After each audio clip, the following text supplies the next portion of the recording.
Charles unit, bakit sobrang mabenta?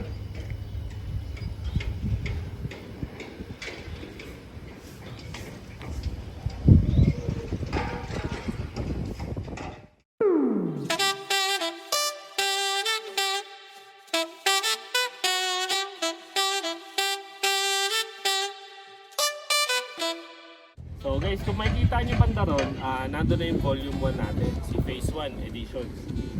Nag-start na siya ng construction. Ang first turnover natin yan is next year. Tuloy-tuloy na yun. Kaya nga yung ino-offer na natin is yung panahan. Mabilis lang to guys. Ito tayo sa mga model units natin. Si first editions nga pala, siya yung high-end na project ni First sa House and Lot. Yung volume 1 namin, meron pa naman po tayong mga available dito. Kung gusto niyo po ng mga mas maagang turnover, target turnover is 2026.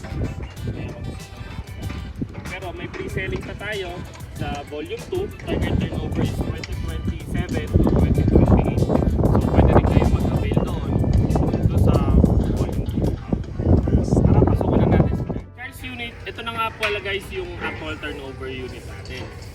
So, dito na namin siya turn over sa inyo kasama na itong gate saka yung fence. Kung ano yung design ng bahay na nakikita nyo ngayon, ganyan na ganyan namin siya turn over sa inyo. Pati yung color, yung design, lahat. Wala lang yung mga halaman. Saka itong mga bato na ito. So, tara, pasukan natin na lang. Ayun guys, ito yung actual turnover natin ng first unit. Naka-tiles na siya, painted walls, white. Then, kitchen sink natin is ganito na, saka yung overhead cabinet. Ang kinaibahan lang ng Charles kay Cartland, mas malaki yung floor area ng Charles. So, 3 bedrooms din naman siya, 2 toilet and bath. Tapos, meron siya extra room dito. Pwede siyang gawin staff room or maid's room.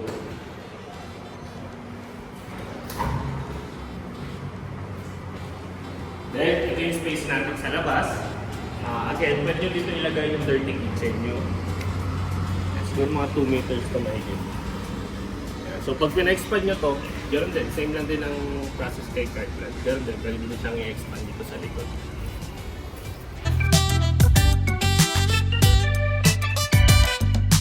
I will be the best.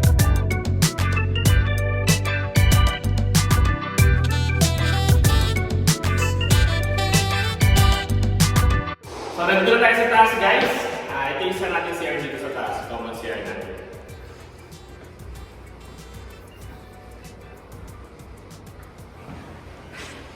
Then 3 bedrooms. Then ito po yung isa nating bedroom. Bedroom number 1. Mas malalaki lang yung mga size ng mga bedrooms natin dito compared kay Cartland. Kasi yung floor area ni Charles 370. Si Cartland po is 54 lang.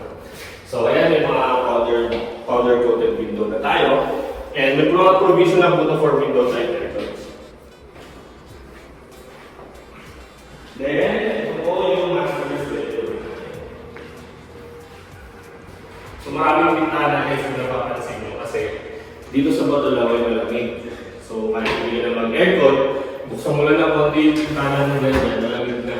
So tipid din sa kuryente pag nandito ka sa Batulaw. And itong cabinet na to guys, kung nakita nyo, free na to. Kasama lang po siya ang turnover. Free cabinet na po tayo, malaki. So, okay na yung bahala kung saan nyo siya ilalagay sa kwarto nyo. Then, yung side pala natin sa second floor, naka-vinyl planks na siya.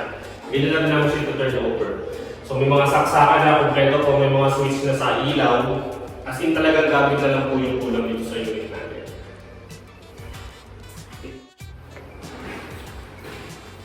Saka kung napansin nyo guys, iba din design ng pagdata natin dito sa Charles. Hindi na siya straight kagaya ng kay Cartland. Pero yung sa railings natin, same lang pa rin siya kay Cartland.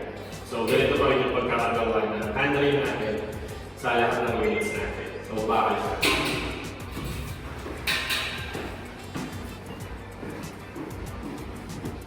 Tapos ito nga pala guys yung isa natin CR dito sa baba.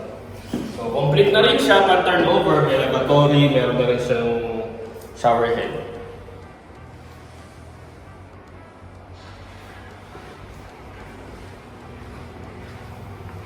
Tapos, pakita ko na lang din pala sa inyo itong pag-construct ng mga units natin dito. Kay First Editions Batulaw, yung process po ng pag-construct ng mga units natin dito is cast in place na. So dito na siya mismo binubuo sa site, so buhos talaga yung pader nito. Kaya yung pader natin guys, sobrang solid yan, napakatibay. Dahil dito mismo sa site, binubuhos yan, hindi po siya kagaya sa hollow blocks. Mas matibay po siya compared sa hollow blocks.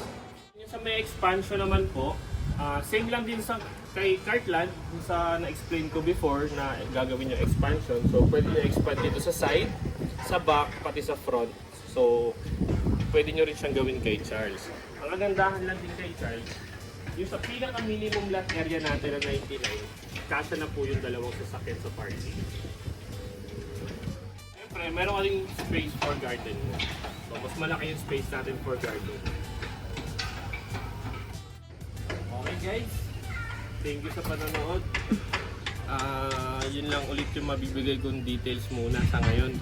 So if ever na gusto nyong makahingi ng sample computation, direct message nyo na lang ako. Tsaka sa mga detalye pa na gusto nyong malaman, sasabihin ko sa inyo sa message na lang po. And gusto ko na rin mag-thank you sa mga nag-message, sa mga nag-i-inquire. Sana soon ma-site viewing natin yung mga nag-message sa atin. So ayun po. And guys, abangan nyo nga pala yung gagawin kong next video. Gagawin natin ng video yung Charles Expanded. So doon ipapakita namin kung ano magiging itsura ng Charles nyo pag pina-expand nyo. So guys, makikita nyo kung gaano kaganda si Charles. Kung ano pwede nyo gawin kay Charles, basta lahat nandun. Magugulat kayo sa magiging itsura ng Charles Expanded natin guys. So ayun po, once again, my name is Melvin D. Redoble po, your sales executive at First Editions Batulaw. Thank you. Bye-bye.